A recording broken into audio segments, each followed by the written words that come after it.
सलाम सर, क्या हाल है? ठीक ठाक हो? जी अल्हम्दुलिल्लाह सर, आप कैसे हैं? मैं बिल्कुल ठीक हाँ। तबीयत ही ठीक है, सेहत ही ठीक है। जी जी अल्हम्दुलिल्लाह सर। सर ये गिनो कि मैं जनाब नू 22 मिनट हो गए फोन करे ना बैठा।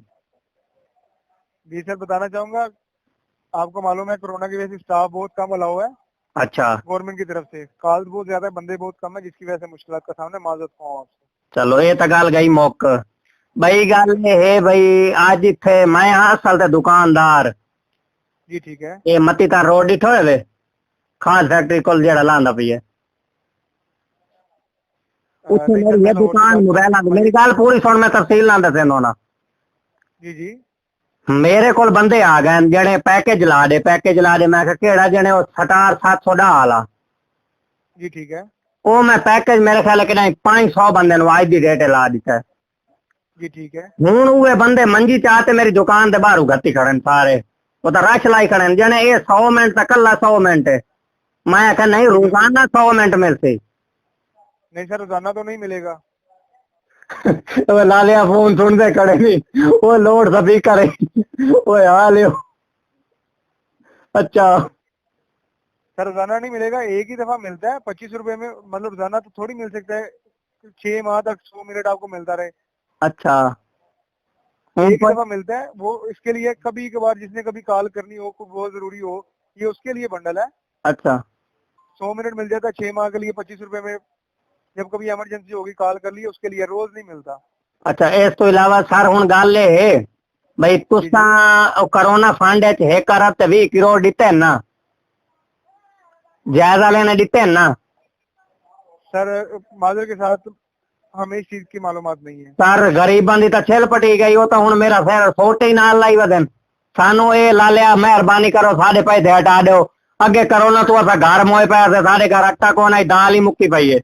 ते ला लिया कोई अल्लाह वास्ते साढ़े पैसे हटा जा।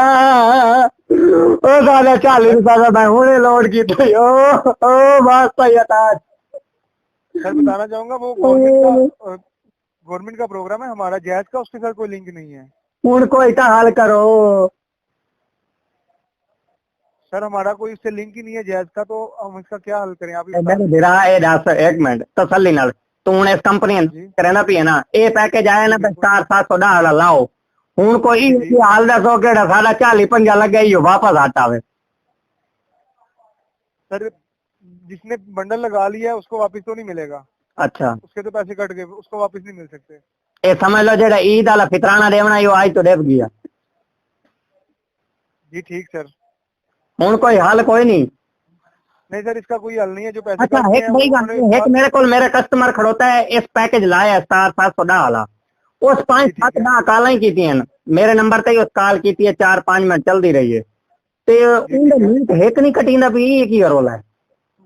सर उनका कोई और बंडल मौजूद होगा कॉल वाला। ए सर नंबर मैं तो लिखवावा। सर उसी नंबर से कॉल करनी पड़ेगी इनको। सर बात आधा घंटा बात बैठे रहो, मच्छर खान भाई पे ताला लिया। मैं तो छत दे उत्ते चढ़ गया, सिग्नल ही घाट आने अंदर टिंडनी है। जी सर, जानना चाहूंगा कोई और बात जैज के मुतालिक जानना चाहेंगे आप? अल्लाह खुश रखे। पंजी लुटे वे ए जाए सारे को पंजी लाया ना, ए खुश ना राजी। जी सर, जैज कॉल करने का शुक्रिया। अल्लाह हाफिज। चटनी मिटी वे। मैं तेरे नाल मुतफिक हाँ, तू चंगी गल की थी, मैं तेरे ते राजी हाँ। मैं 5 स्टार दें दे सा, परेशान ना हो।